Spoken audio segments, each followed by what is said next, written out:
जो इस तरह के जो केसेस हैं, एक तो ड्रिंक एंड ड्राइविंग का हो गया, दूसरा जो है हिट एंड रन जो है, इसमें भी सबको क्लैरिटी होनी चाहिए कि जो है अगर मान लो अनफॉर्चुनेटली कोई गलत चीज हो जाती है तो आपको रन नहीं करना चाहिए।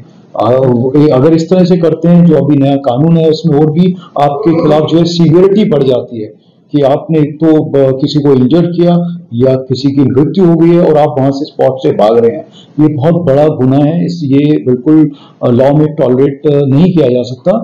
दूसरा ये जो है एक कि ओवर स्पीडिंग ना करें, सिग्नल्स जो है उनको आपको देखना चाहिए और किसी भी तरीके से कोई ट्रैफिक की वायलेशन नहीं होनी चाहिए, इतना मैं आपको बोल सकता हूं। और जो भी इस तरह के केसेस हुए हैं, आप लीगली आप देखेंगे तो हमने स्ट्रिक्ट उस पर कार्रवाई करी है। आप कोई भी केस इसमें उठा के देख सकते हैं, परंतु केस बाय केस अगर आप जाएंगे तो आप चर्चा करना चाहते हैं तो हम लोग कभी भी इस पर बोल सकते हैं।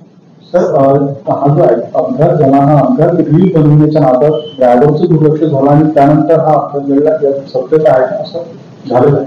मी सध्या काय असं सांगता येणार नाही, कारण त्याची आम्हाला जे क्लिप मिळालेले आहे त्याच्यात असं दिसत नाहीये, कारण जो ड्रायव्हर आहे तो ड्रायव्हिंग करतोय, त्याच्यात जो म्युझिक आहे तो म्युझिक आपण ऐकू शकतोय, परंतु ड्रायव्हर ड्रायव्हिंग कसे करताय त्याच्यात तो दिसतो आहे आणि याच्यामुळे तो विचलित झालेले याच्याबद्दल आम्ही सांगू नाही शकणार। थँक्यू। सर, जी मुलं नेमकी कुठल्या कारणाने एकत्रित आले होते, त्यांनी कुठे मद्यपान केलं होतं, अति मद्यपान करून होते, आणि ज्यावेळी हा अपघात झाला त्यावेळी मुलं नेमकी कुठे जात?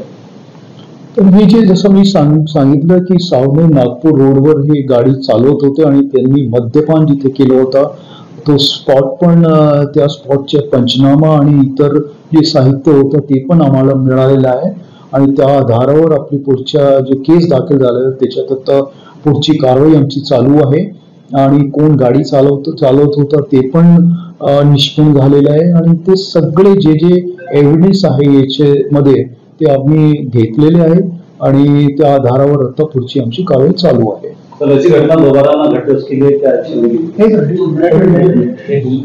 सर, या प्रकरणामध्ये एक असं दिसलेलं आहे की याच्या आधीही काही आठवड्यापूर्वी पार्टी करून लोक परत येत होते, तरुण होते आणि त्यांनी फुटपाथवरती गाडी चढवली होती आणि 2 ते 3 लोकांचा त्याच्यात मृत्यू झाला होता। आता पार्टी नंतर परत येताना साधारण तशीच घटना घडली आहे। आपण काय सांगाल तरुणाईला की त्यांनी ज्या पद्धतीने हे पार्टी करून आणि ड्रंक अँड ड्राइव्ह मध्ये सुद्धा ते सापडत नाही आहेत आणि ते अशा पद्धतीने अपघात होत आहेत, आणि दुसरं एकच एक अँगल असं आहे सोशल मीडियावरती रील्स बनवण्याचं हे जे ट्रेंड आहे ती किती घातक आहे, तरुणांना काय सांगाल? हे जे याचे 2-3 मुद्दे आहे, एक ते याचे जे निष्पन्न होत आहे की ते दारू पिऊन गाडी चालवताना आणि कसे ते गाडी चालवत आहे त्याचे एक व्हिडिओ पण जे सोशल मीडियामध्ये किंवा इतर लोकांपर्यंत पोहोचलेला आहे, तो एक व्हिडिओ आहे, तो फार डिस्टर्बिंग आहे की दारू पिऊन आणि मग ते व्हिडिओ पण बनवत आहे, ओव्हर स्पीडिंग करताय तेही व्हिडिओ बनवत आहे। तर असं कोणीही काय करू नये हे आमची सक्त सूचना सगळ्यांना राहील आणि दारू पिऊन गाडी चालवणे हे म्हणजे इट इज इलिगल, हे कोणीही करू नये हे आमच्या एक सर्वांना स्पष्ट आणि कडक सूचना राहील। तसेच जे असे प्रकार जे घडत आहे तर हे जे थांबले पाहिजे आणि याच्यात सगळ्यांचा एक फार मोठा रोल आहे। ते आता दारू कुठेही पितात लोक, जसं ह्या प्रकारामध्ये घरात दारू पिलेली आहे, काही कॉलेजेसमध्ये हॉस्टेलमध्ये दारू पितात किंवा कुठेतरी बसून रेस्टॉरंट्स वगैरे मध्ये ते दारू पितात। हे जे प्रकार आहे हे थांबले पाहिजे, म्हणजे आम्ही तो करतो। जसं मागच्या वर्षी आमच्याकडे जवळपास 1000 पेक्षा थोडी जास्त कारवाई होती ड्रिंक अँड ड्रायव्हिंगची, आता 6 महिन्यामध्ये आपण तो क्रॉस केलेला आकडा, म्हणजे आमचे जे आहे ऍक्शन त्याच्यावर होत आहे, चालू आहे, आपण लोकांना पकडतो, त्याच्यावर कारवाई करतो आणि असं आमची कारवाई सुरू राहणार आहे, परंतु असं कोणी करू नये एवढं मी सांगू शकतो। गाडीचं जे परवाना आहे गाडी रद्द करण्याची प्रक्रिया पुण्यात सुरू करण्यात आलेली आहे, नागपुरात काय? कारण की अपघाताचं सत्र जे आहे ते सुरू अपघात वाढतात आहे। हे जे आहेत असे कुठलेही ज्यावेळेस केस असतात आमचे ट्रॅफिक ब्रांच कडून आणि पोलीस स्टेशन्स कडून याचे बद्दल त्याचे लायसन्स सस्पेंड होणे आणि लायसन्स कॅन्सल होणे हे आम्ही RTO डिपार्टमेंटकडे पाठवतात आणि ते त्याच्यावर पुढची कारवाई करतात. आणि हे जे आहे याचे आकडा आम्ही तुम्हाला देऊ शकतोय, किती आपण पाठवलेले असे प्रपोजल्स आणि किती प्रपोजल्स मध्ये आपल्याला याच्यावर कारवाई मिळालेली आहे हे आमच्याकडे सध्या आहे.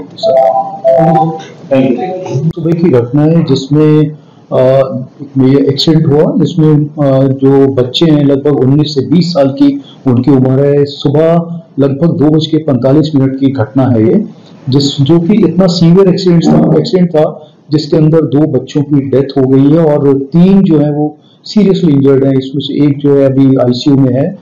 तो ये घटना की एक वीडियो भी सामने आया है जिसके अंदर बैठ के जो एक बच्चा था जो वीडियो बना रहा था उसका, और उसमें ओवर स्पीड और रैश ड्राइविंग और किस बहुत गलत तरीके से वो गाड़ी चला रहे थे. म्यूजिक काफी तेज था गाड़ी के अंदर और उसके बाद में आउट ऑफ कंट्रोल हुई गाड़ी और साइड में जो क्रैश बैरियर उसको तोड़ते हुए साइड में वो गिरी और उसमें 2 बच्चों की डेथ हुई और गाड़ी का काफी नुकसान हुआ. उससे पता चलता है कि गाड़ी कितनी स्पीड में थी. तो और दूसरा ये भी एक निष्पन्न हुआ है कि वो बच्चे जो थे शराब के नशे में थे और जो PM में भी ये रिपोर्ट में पता चला है. तो ये रैश और नेग्लिजेंट ड्राइविंग थी जिसकी वजह से ये ओवर स्पीडिंग की वजह से ये एक्सीडेंट हुआ है. 9 तारीखला सकाळी जवळपास 2:45 वाजताची एक घटना झालेली आहे ज्याच्यात 5 मुले होते कारमध्ये आणि ते ओव्हर स्पीड करत होते.